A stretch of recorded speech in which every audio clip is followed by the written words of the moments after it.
Hello,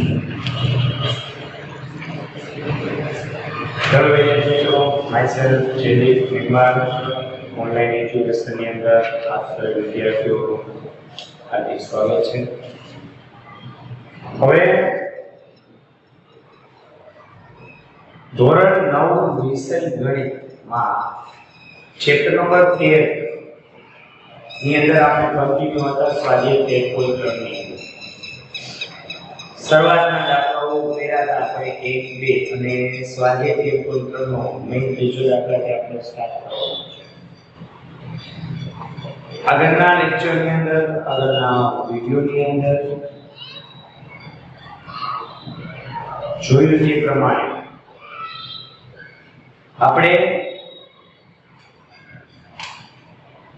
શંકુને લગતા બે સૂત્ર જોયા હતા. એમાં એક વક્ર સપાટીના ક્ષેત્રફળનું સૂત્ર હતું, બીજું શંકુની કુલ સપાટીનું સૂત્ર હતું.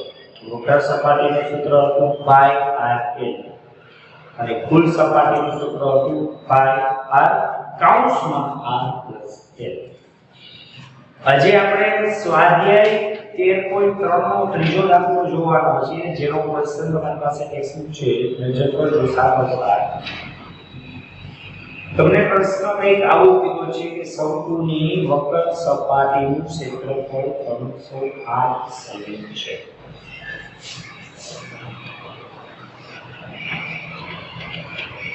શંકુની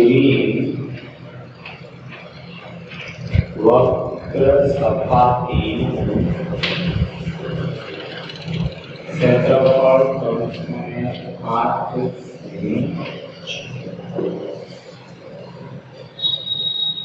તેની ત્રાસી ઊંચાઈ 14 સેમી છે. ત્રાસી ઊંચાઈ આપણે કહીએ છીએ 14 સેમી છે. બે વસ્તુ શોધવાની છે. આ પહેલી છે પાયાની ત્રિજ્યા, બીજું છે કુલ સપાટીનું ક્ષેત્રફળ. કુલ સપાટીનું વક્ર સપાટીનું ક્ષેત્રફળ આપી દીધું છે અને કુલ સપાટીનું ક્ષેત્રફળ શોધવાનું છે. સૌપ્રથમ આપણે પાયાની ત્રિજ્યા શોધી લઈએ. ત્યારે આપણી પાસે માહિતી કઈ હોય છે જોઈએ. શંકુની વક્ર સપાટીનું ક્ષેત્રફળ છે, જેનું સૂત્ર થશે પાઈ r l બરાબર 308. પાઈની કિંમત કઈ નથી આપેલી, 22/7. ત્રિજ્યા તો આપણે શોધવાની છે અને l આપણને આપેલા છે 14 બરાબર 308. 7 દુ 14. અહીંયા બે વસ્તુ બનશે, r ગુણ્યા 2 બરાબર 308. તેની આપણે આને કરતા કરવો છે એટલે કાં તો બેનો ગુણાકાર કરી અને પછી તમે સામે જવા દો તો પણ ચાલે. અને બીજી વસ્તુ એ કે તમે બેનો ગુણાકાર કર્યા વગર છેદમાં જવા દો તો ચાલે. આપણે બીજો રસ્તો છે થોડો સહેલો પડશે છેદ મેળવવા માટે. 22/2 લખો. આના અડધા કેટલા થશે? 300 ના અડધા 150 અને 8 ના અડધા 4 154. હજી એવું લાગે પાછળ બેકી સંખ્યા છે તો હજી બે સાથે ભાગ ઉડાડવાનો. આના અડધા કેટલા થશે?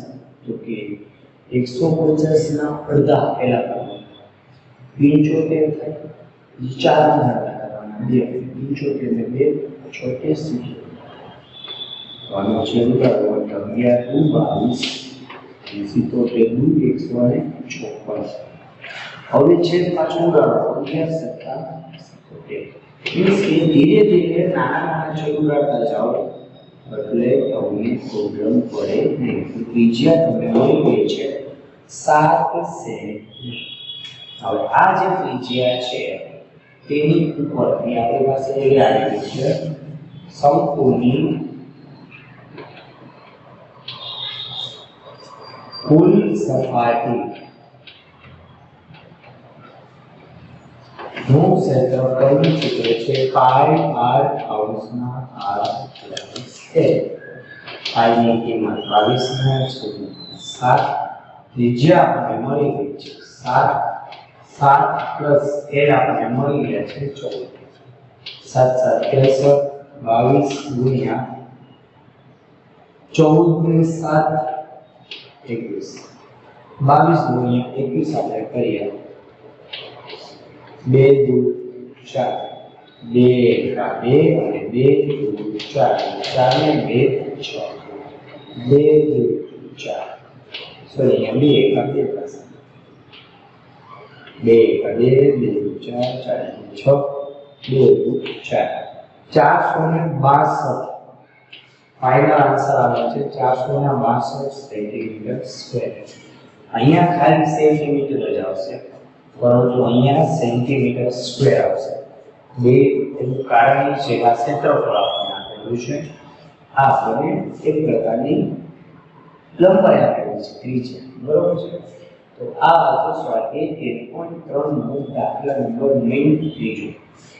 બે વસ્તુ શોધવાની હતી, એક તો ત્રિજ્યા શોધવાની હતી અને બીજું શંકુની કુલ સપાટીનું ક્ષેત્રફળ શોધવાનું હતું, જે આપણને મળ્યું છે. હવે આ પછી નેક્સ્ટ દાખલો જોઈએ.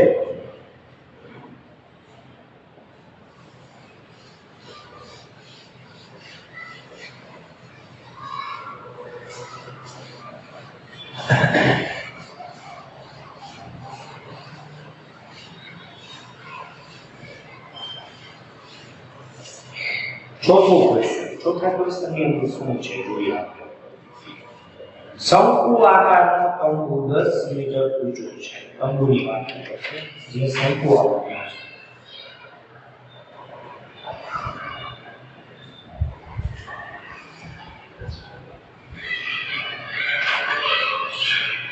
તંબુ 10 મીટર ઊંચો છે.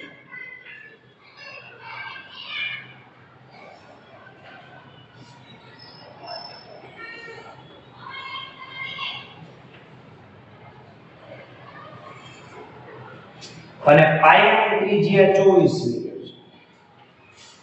ત્રિજ્યા 24 મીટર. હકીકતમાં તમે જુઓ આપણને જે માપ આપેલા છે એ પ્રમાણે શંકુ જુઓ તો આ ભાગ વધી છે, મોટો થાય, બરોબર છે.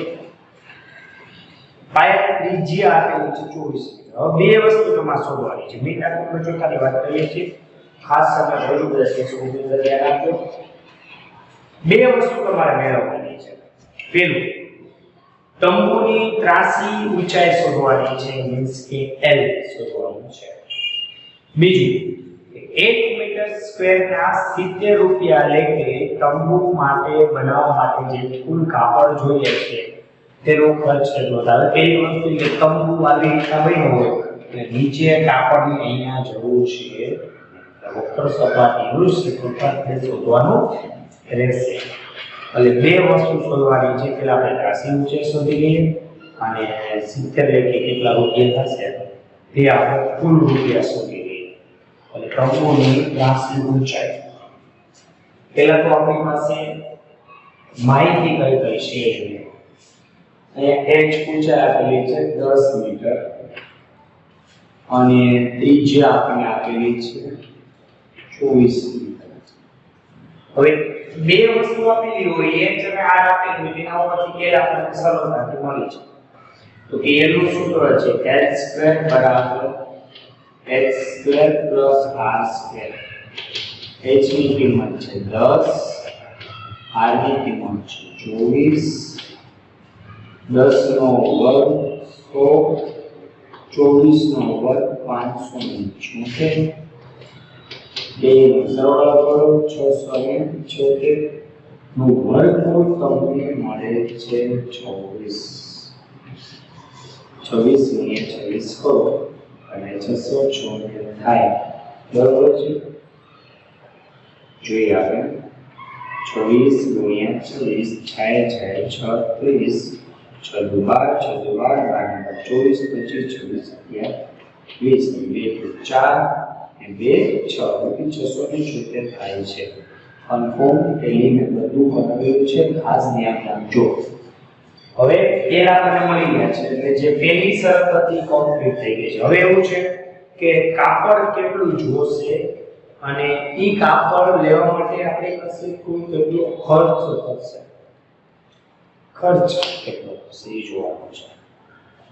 અને મેઇન વસ્તુ આ છે.